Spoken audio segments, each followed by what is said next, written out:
Era una noche fría de noviembre en Madrid, de esas que hacen que hasta los más resistentes busquen refugio. El reloj del edificio Metrópolis marcaba las 21:30 cuando salí de mi oficina en el Paseo de la Castellana. Como CEO de Grupo Innovación Tecnológica, GIT, una de las empresas más importantes de España, estaba acostumbrado a que mis días terminaran tarde, especialmente durante el cierre del año fiscal. Mi secretaria, Carmen, me había insistido en que tomara un taxi debido al frío, pero preferí caminar hasta el estacionamiento donde había dejado mi BMW. Necesitaba despejar mi mente después de una jornada particularmente estresante. La reunión con los inversores japoneses no había salido como esperaba, y mi teléfono no paraba de sonar con llamadas de los accionistas preocupados. El distrito financiero estaba casi desierto, solo algunos empleados rezagados caminaban apresuradamente hacia el metro de Nuevos Ministerios.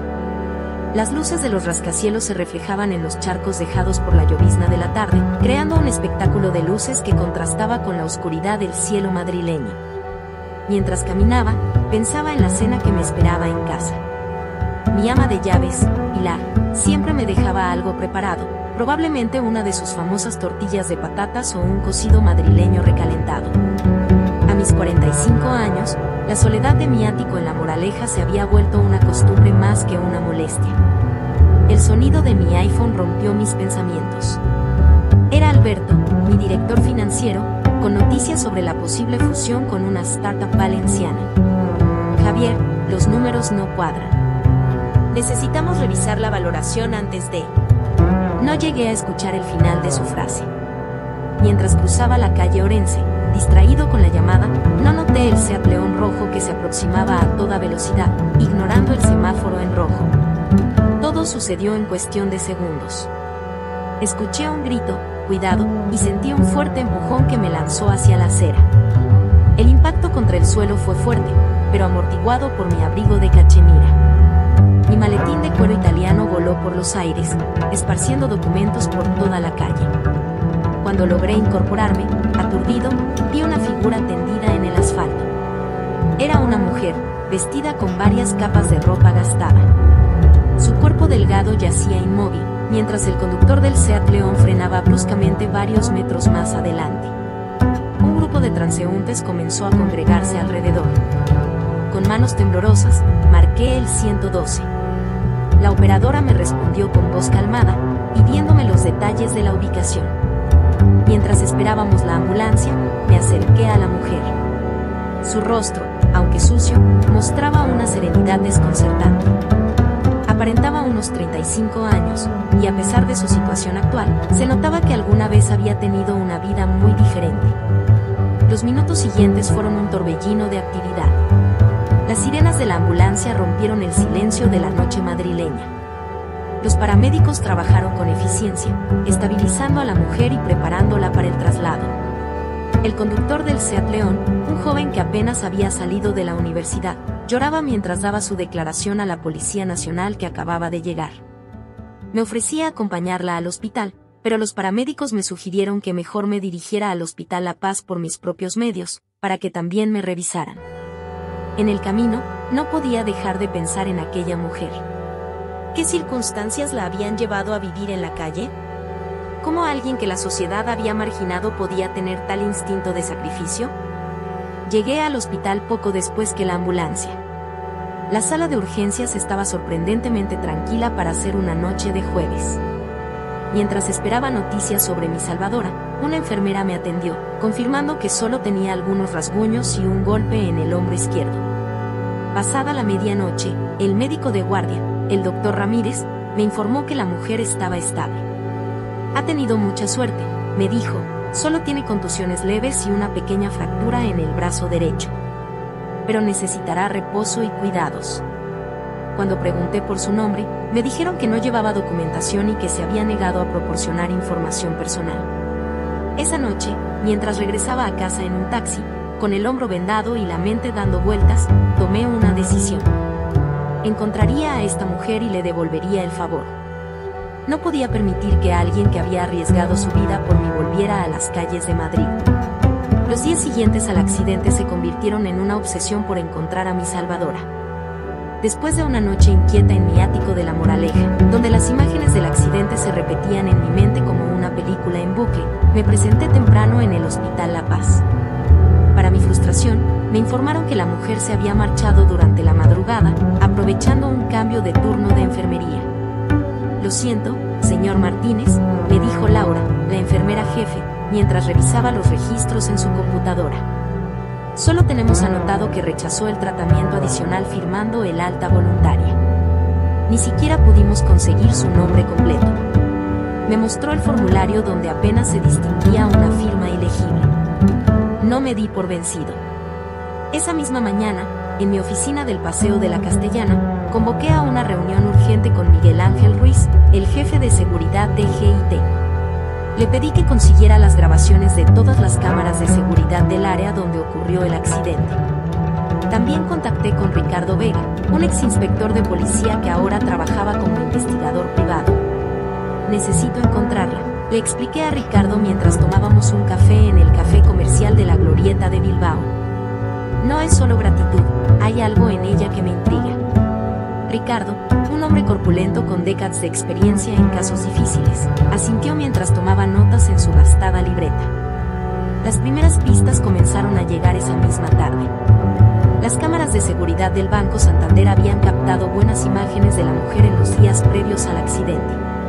Solía frecuentar la zona entre Gran Vía y Tribunal, especialmente alrededor de la plaza de San Ildefonso, donde varios comerciantes la reconocieron. La conocemos como Elena, me dijo Manuela, una panadera de la calle Fuencarral. Viene cada mañana cuando sacamos el pan fresco. Siempre es educada, a veces le damos las sobras del día anterior. Manuela me contó que Elena solía sentarse en un banco de la plaza, leyendo libros que conseguía en la biblioteca pública. Durante los siguientes días, visité varios albergues para personas sin hogar. El Centro de Acogida San Isidro, el más grande de Madrid, tenía registros de ella, pero no se había presentado en semanas. En el comedor social de las Hermanas de la Caridad en Lavapiés, una monja mayor, la hermana Teresa, me proporcionó más información. María Elena Suárez, me dijo la hermana Teresa mientras preparábamos bocadillos para los necesitados. Viene aquí desde hace unos 8 meses. Es diferente a la mayoría, ¿sabe? Siempre ayuda en la cocina, tiene modales refinados. Me contó que antes trabajaba en una empresa, pero nunca entró en detalles. Con su nombre completo, Ricardo pudo acceder a más información. María Elena Suárez Vidal, 38 años, nacida en Valencia. Licenciada en Administración de Empresas por la Universidad Complutense de Madrid, con un máster en Finanzas por ESADE. Su último domicilio registrado estaba en el barrio de Salamanca, pero había sido desahuciada hacía más de un año. Las cámaras de seguridad del distrito nos permitieron establecer sus rutinas. Cada mañana visitaba la biblioteca pública de Chamberí, donde pasaba horas leyendo. Por las tardes, solía caminar por el Retiro, especialmente alrededor del Estanque Grande.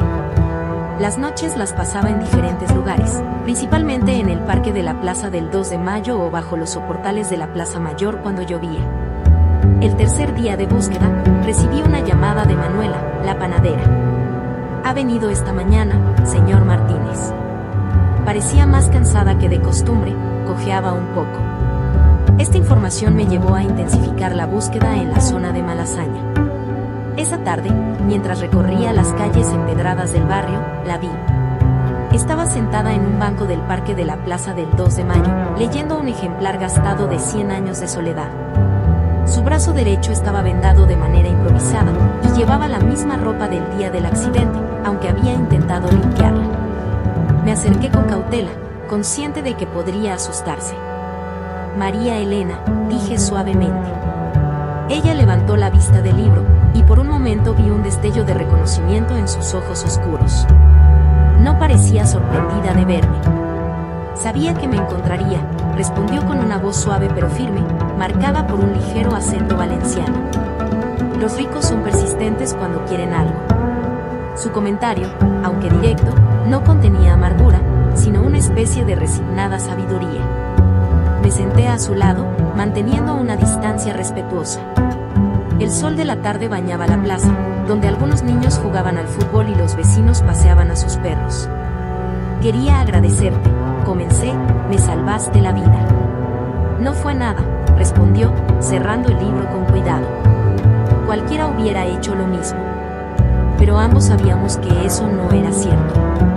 En una ciudad donde la gente suele caminar mirando sus teléfonos, ignorando lo que sucede a su alrededor, su acto había sido extraordinario. Durante la siguiente hora, mantuvimos una conversación que me sorprendió por su profundidad. María Elena hablaba con la elocuencia de alguien que había recibido una excelente educación.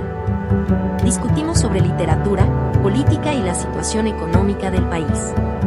En ningún momento mencionó su situación personal o pidió ayuda. Cuando el sol comenzó a ponerse y las farolas de la plaza se encendieron, supe que había encontrado mucho más que a la persona que me había salvado la vida. Había encontrado a alguien que, a pesar de las circunstancias más adversas, mantenía su dignidad y humanidad intactas. ¿Me permitirías invitarte a cenar?, pregunté finalmente. Conozco un restaurante cerca de aquí, Casa Lucio. Me gustaría seguir nuestra conversación. Por un momento, pensé que rechazaría la oferta, pero después de una pausa que pareció eterna, asintió levemente. Mientras caminábamos hacia el restaurante, no podía dejar de pensar en los giros del destino. Yo, Javier Martínez, CEO de una de las empresas más importantes de España, había pasado los últimos 4 días buscando a una persona sin hogar. Y ahora que la había encontrado, presentía que este era solo el comienzo de una historia mucho más grande. La cena en Casa Lucio se convirtió en una revelación. María Elena se sentó con naturalidad en aquel restaurante tradicional de la Latina, como si las miradas curiosas de los otros comensales no existieran. José, el maitre que me conocía desde hace años, nos acomodó en una mesa discreta del fondo, junto a las paredes decoradas con fotografías en sepia del Madrid antiguo. Los huevos rotos son la especialidad de la casa, le comenté mientras ella estudiaba la carta con atención. Sus manos, aunque maltratadas por la vida en la calle, sostenían el menú con la elegancia de quien alguna vez frecuentó lugares similares. Aunque todo es excelente aquí, añadí.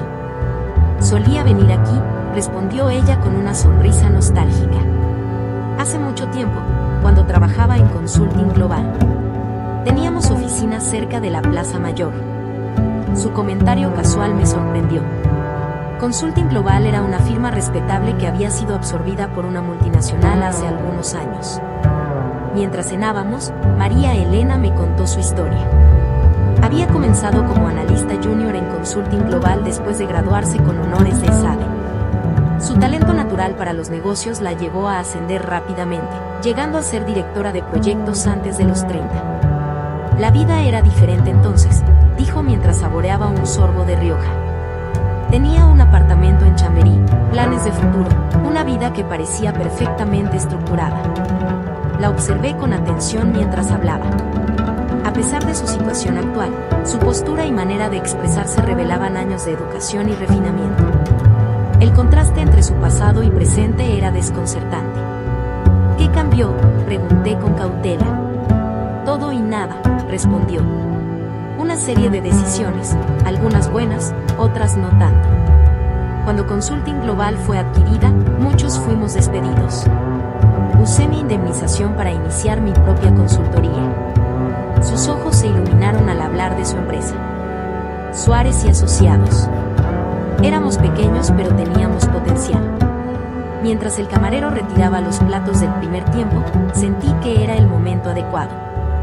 María Elena, comencé, tengo una propuesta para ti. Ella me miró con una mezcla de curiosidad y recelo. Quiero ofrecerte un puesto en GIT. Como asistente ejecutiva para empezar, pero con posibilidades reales de crecimiento. Su reacción no fue la que esperaba. Una sombra cruzó su rostro, y por un momento pareció que iba a levantarse de la mesa.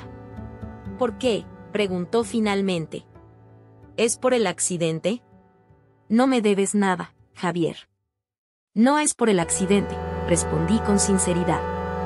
O no solo por eso. He pasado 4 días investigándote, María Elena.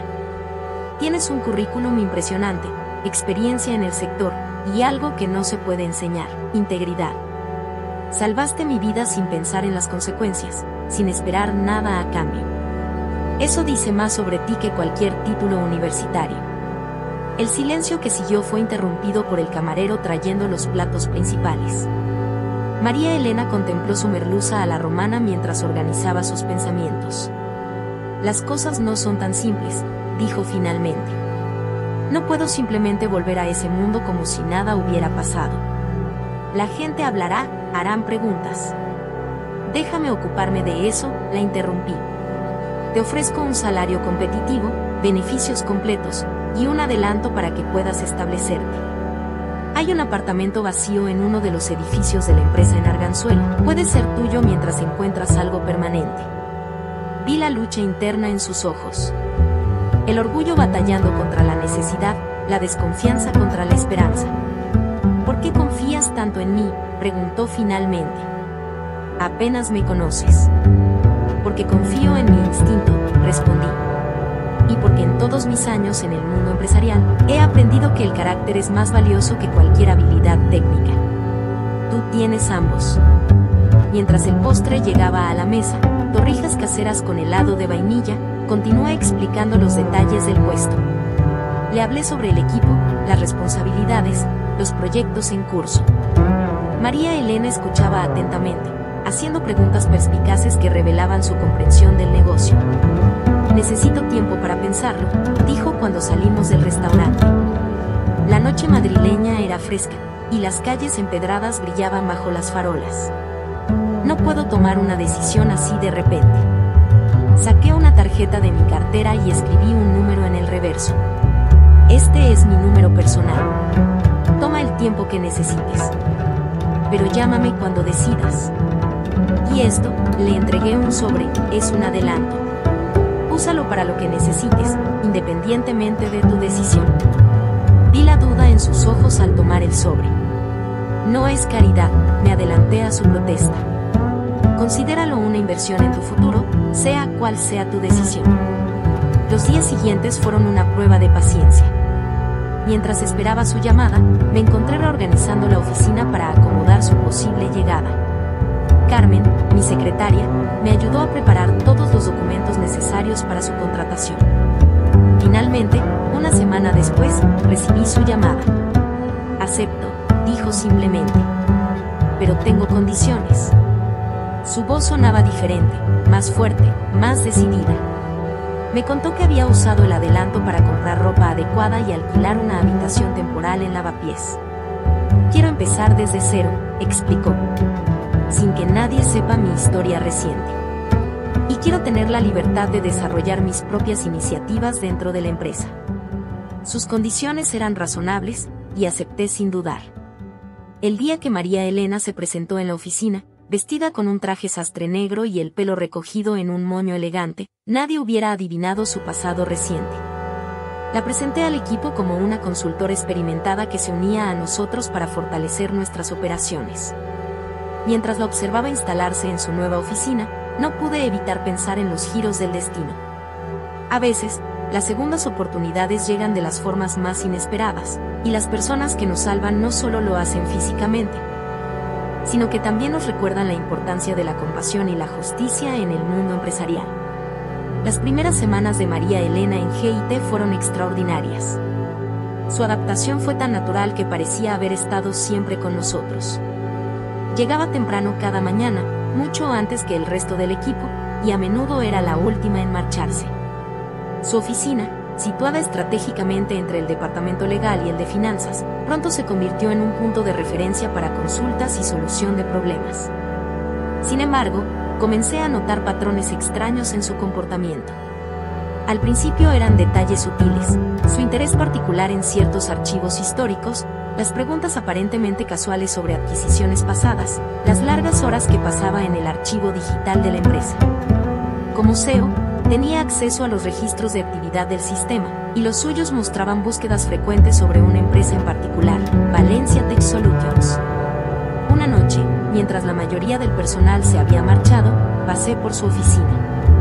La encontré rodeada de documentos antiguos, algunos amarillentos por el tiempo. En su pantalla, un documento escaneado mostraba el logo de Valencia Tech Solutions. Cuando me vio, cerró rápidamente la ventana del ordenador, pero no lo suficientemente rápido.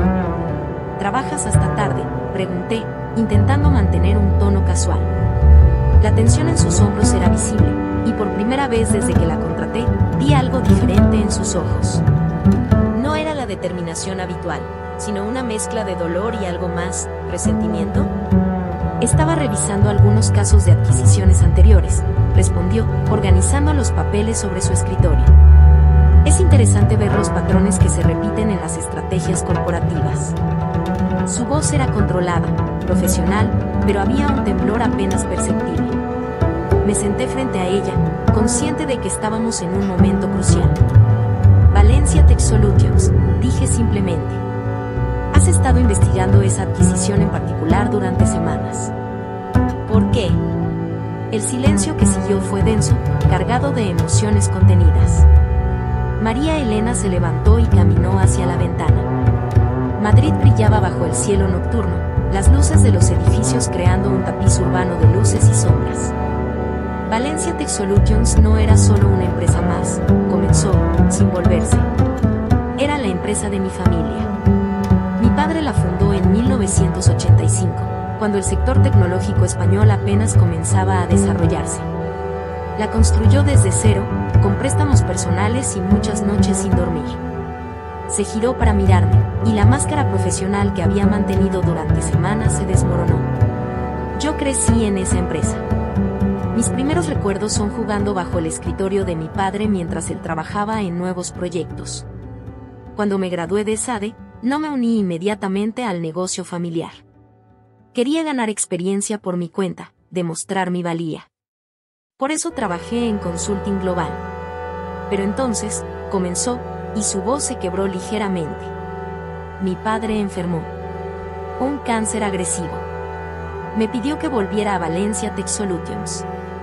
La empresa estaba creciendo, teníamos contratos importantes con el gobierno regional, estábamos desarrollando software innovador para el sector sanitario. Mientras hablaba, comenzó a sacar documentos de una carpeta. Eran correos electrónicos, informes financieros, documentos legales. Todo empezó a desmoronarse cuando GIT mostró interés en adquirirnos. Al principio parecía una oportunidad de crecimiento, una forma de expandirnos con el respaldo de una empresa más grande. Los documentos que me mostró contaban una historia diferente a la que yo conocía. Correos electrónicos de ejecutivos de GIT discutiendo tácticas para presionar a Valencia Tech Solutions. Cancelaciones misteriosas de contratos. Rumores sembrados estratégicamente sobre la estabilidad financiera de la empresa. Mi padre murió creyendo que había fracasado, continuó María Elena, su voz ahora firme pero cargada de emoción. No vio cómo sus años de trabajo fueron sistemáticamente destruidos por tácticas corporativas agresivas. Cuando finalmente vendimos, fue por una fracción del valor real de la empresa. Me hundí en mi silla, sintiendo el peso de cada palabra. Como CEO, había supervisado numerosas adquisiciones, pero siempre desde la distancia, confiando en mi equipo para manejar los detalles. Valencia Tech Solutions había sido solo un nombre más en una larga lista de adquisiciones exitosas. ¿Por qué aceptaste trabajar aquí?, pregunté finalmente. ¿Por qué no buscar venganza de otra manera? María Elena sonrió, pero era una sonrisa triste. Al principio, cuando me salvaste la vida, no te reconocí. Fueron días después, mientras consideraba tu oferta, cuando até los cabos. El destino tiene un sentido del humor retorcido, ¿no crees? La persona que dirigía la empresa que destruyó mi vida familiar resultó ser la misma que me ofrecía una segunda oportunidad. Se sentó nuevamente, organizando metódicamente los documentos. No busco venganza, Javier. Busco justicia. No solo para mi familia, sino para todas las pequeñas empresas que han sido víctimas de prácticas corporativas predatorias. He pasado estas semanas documentando no solo nuestro caso, sino otros similares. El peso de sus palabras me golpeó como una avalancha. No era solo su historia personal, era un patrón sistemático que se había desarrollado bajo mi liderazgo, quizás sin mi conocimiento directo, pero definitivamente bajo mi responsabilidad. ¿Qué esperas que haga con esta información?, pregunté, aunque ya intuía la respuesta. Espero que hagas lo correcto, respondió simplemente. no por mí, sino por qué es lo que debe hacerse. GIT tiene el poder de ser un ejemplo diferente en el mundo corporativo. Puede demostrar que el éxito no tiene que construirse sobre la ruina de otros. Mientras salía de su oficina esa noche, las luces de Madrid parecían más tenues. Las revelaciones de María Elena no solo habían expuesto una herida antigua, habían planteado preguntas fundamentales sobre la naturaleza del éxito empresarial y la responsabilidad moral que conlleva el poder corporativo. Las revelaciones de María Elena desencadenaron en mí una crisis personal y profesional sin precedentes. Durante las siguientes semanas, apenas pude dormir. Pasaba las noches en mi ático de La Moraleja, rodeado de documentos y archivos antiguos, tratando de entender cómo había permitido que mi empresa se convirtiera en lo que tanto había despreciado en mis inicios. Una mañana particularmente fría de diciembre, cancelé todas mis reuniones y conduje hasta el Escorial. Necesitaba distancia y perspectiva, y ese lugar siempre me había ayudado a pensar con claridad. Mientras caminaba por los jardines históricos, recordé una conversación con mi padre, poco antes de su fallecimiento. El poder empresarial es como una espada de doble filo, hijo, me había dicho. Puede construir imperios o destruir vidas. La diferencia está en las manos que la sostienen. En ese momento, sus palabras me habían parecido simplistas. Ahora, resonaban con una verdad dolorosa. De vuelta en la oficina, comencé una investigación discreta pero exhaustiva. Alberto, mi director financiero, notó mi comportamiento inusual. ¿Está todo bien, Javier?, me preguntó una tarde, mientras revisábamos los informes trimestrales. Has estado muy distraído últimamente. No podía compartir mis preocupaciones con él, al menos no todavía. Alberto había estado en GIT desde antes de mi llegada, y sospechaba que sabía más sobre estas prácticas cuestionables de lo que dejaba ver. En cambio, contacté con Patricia Ruiz, una abogada especializada en ética empresarial que había conocido en un congreso en Barcelona. Lo que me describes no es inusual, me dijo Patricia durante una cena discreta en el restaurante Salacaín. Muchas empresas grandes han crecido utilizando tácticas similares. La pregunta es, ¿estás dispuesto a asumir las consecuencias de hacer lo correcto? Las consecuencias. Esa palabra me perseguía. GIT empleaba a más de 5.000 personas en España. Cualquier escándalo podría afectar no solo a los ejecutivos responsables, sino a familias enteras que dependían de sus salarios. Por otro lado, ¿cuántas familias como la de María Elena habían sido destruidas por nuestras prácticas? Una tarde, mientras meditaba sobre estas cuestiones en mi oficina, recibí una visita inesperada. Era Carlos Mendoza, uno de los miembros más antiguos del Consejo Directivo.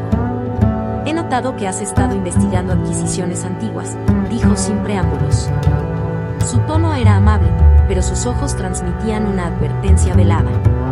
Simple revisión de procedimientos, respondí, manteniendo un tono neutral. Como CEO, debo estar al tanto de nuestra historia corporativa. Carlos se acomodó en el sillón frente a mi escritorio. Javier, has hecho un trabajo excepcional llevando GIT a nuevas alturas. Sería una lástima que, malentendidos del pasado empañaran ese legado. El mensaje era claro, algunos miembros del consejo preferían que el pasado quedara enterrado. Esa noche, mientras conducía hacia casa, me desvié hacia el Parque del Retiro. Necesitaba caminar, pensar. Cerca del Palacio de Cristal, me encontré con María Elena, que aparentemente también había elegido ese lugar para reflexionar. ¿Cómo lo haces?, le pregunté mientras caminábamos alrededor del lago. ¿Cómo vienes a trabajar cada día, sabiendo lo que sabes? Ella se detuvo, observando los últimos rayos del sol reflejarse en el agua. Porque creo en la posibilidad de cambio. No solo de la empresa, sino de las personas. Te he observado estas semanas, Javier. Veo tu lucha interna, y eso me da esperanza. Sus palabras me golpearon con fuerza. Durante días había estado considerando diferentes escenarios, encubrir todo y mantener el status quo, realizar cambios graduales y discretos, o enfrentar la verdad de frente, con todas sus consecuencias. ¿Sabes qué es lo más irónico?, continuó María Elena. Cuando perdimos Valencia Tech Solutions, pensé que era el fin. Pero esa pérdida me enseñó algo fundamental. Las empresas no son solo números en una hoja de balance. Son sueños, sacrificios, vidas enteras dedicadas a construir algo significativo. Esa noche, en mi despacho en casa, redacté 3 documentos, mi testimonio completo sobre las prácticas cuestionables que había descubierto, un plan detallado para compensar a las empresas afectadas, y una carta convocando una reunión extraordinaria del Consejo Directivo. La decisión no fue fácil. Sabía que enfrentaría resistencia, que algunos me acusarían de traición, que podría perder todo lo que había construido. Pero recordé las palabras de mi padre sobre el poder empresarial, y supe que había llegado el momento de decidir qué tipo de líder quería ser. La mañana siguiente, antes de la reunión del consejo, tuve una última conversación con María Elena en mi oficina. He convocado una reunión extraordinaria, le informé. Quiero que estés presente. ¿Estás seguro?, preguntó, sorprendida. Mi presencia podría ser provocadora.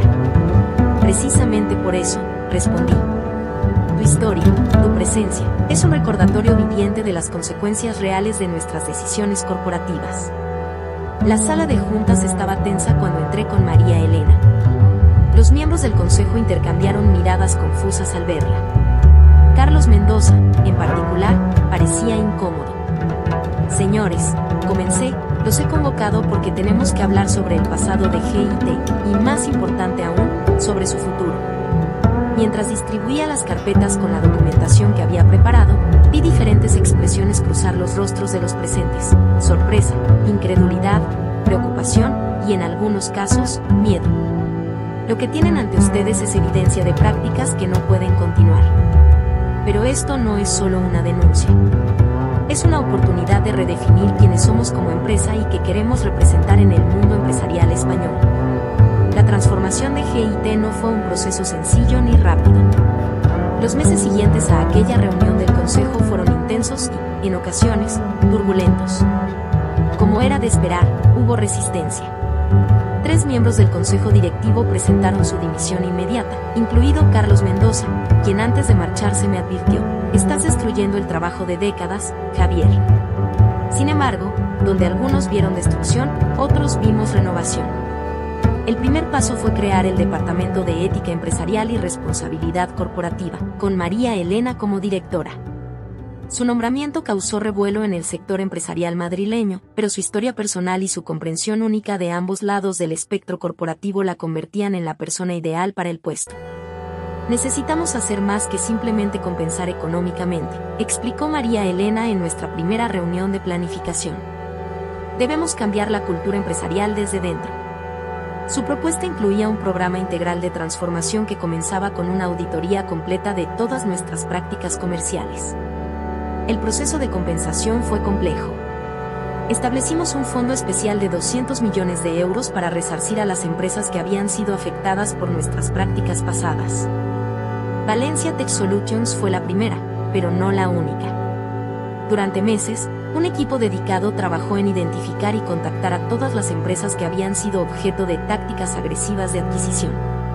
Una mañana de primavera, mientras tomábamos café en la terraza de la oficina, María Elena me mostró una carta que había recibido.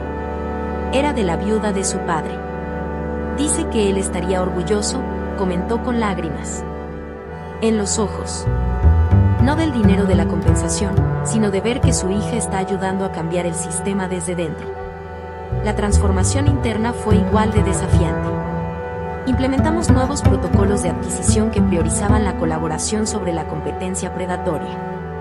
Establecimos programas de mentoría para pequeñas empresas tecnológicas, ofreciéndoles recursos y conocimientos sin la presión de una eventual absorción. ¿Sabes qué es lo más sorprendente?, me comentó Alberto, quien había decidido quedarse y apoyar el cambio. Nuestros números no han sufrido como todos temían. De hecho, en algunos aspectos, estamos mejor que antes. Tenía razón. Aunque el costo inicial de las compensaciones fue significativo, la nueva imagen de GIT como líder en ética empresarial atrajo a un nuevo tipo de inversores y clientes. Empresas que antes nos veían con recelo ahora buscaban colaborar con nosotros.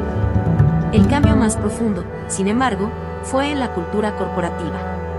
Implementamos un programa de formación obligatorio en ética empresarial para todos los empleados, desde los ejecutivos hasta los becarios. Las decisiones importantes ahora pasaban por un comité de ética, donde María Elena tenía poder de veto. No se trata solo de hacer lo correcto, explicaba ella en las sesiones de formación, sino de entender por qué es lo correcto. Su historia personal, que ahora compartía abiertamente, se convirtió en un poderoso recordatorio de las consecuencias reales de las decisiones corporativas. Un año después de aquella reunión del Consejo, organizamos el primer foro de ética empresarial de GIT. El evento, celebrado en el Palacio de Congresos de Madrid, reunió a líderes empresariales, académicos y representantes de pequeñas empresas. María Elena dio el discurso inaugural.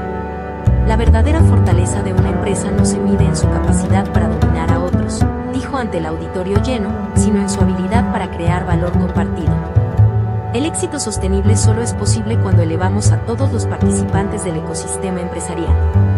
El impacto de nuestra transformación comenzó a extenderse más allá de GIT.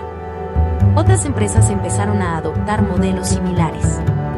La prensa económica, que inicialmente había sido escéptica, ahora nos citaba como ejemplo de innovación en gobernanza corporativa. Una tarde, mientras revisábamos los avances del programa de compensación, María Elena me sorprendió con una propuesta. Quiero crear una incubadora de empresas, dijo, extendiendo sobre mi escritorio los planos de un edificio en el Distrito Tecnológico de Madrid. Un espacio donde podamos nutrir y apoyar a las startups que antes habríamos intentado absorber. La idea se materializó en el Centro de Innovación y Desarrollo Sostenible de GIT, un espacio donde empresas emergentes recibían apoyo, mentoría y recursos. El primer grupo de empresas incluía una startup de energía renovable, un proyecto de software educativo y, en un giro irónico del destino, una pequeña empresa de Valencia especializada en tecnología sanitaria. Es como cerrar un círculo, comentó María Elena durante la inauguración del centro. Donde antes destruíamos sueños, ahora los cultivamos. El cambio también se reflejó en nuestra forma de hacer negocios internacionalmente. Desarrollamos un código de conducta que iba más allá de las exigencias legales, estableciendo estándares éticos que pronto se convirtieron en referencia en el sector. 2 años después de iniciar esta transformación, recibí una invitación para dar una conferencia en ESADE, la alma mater de María Elena.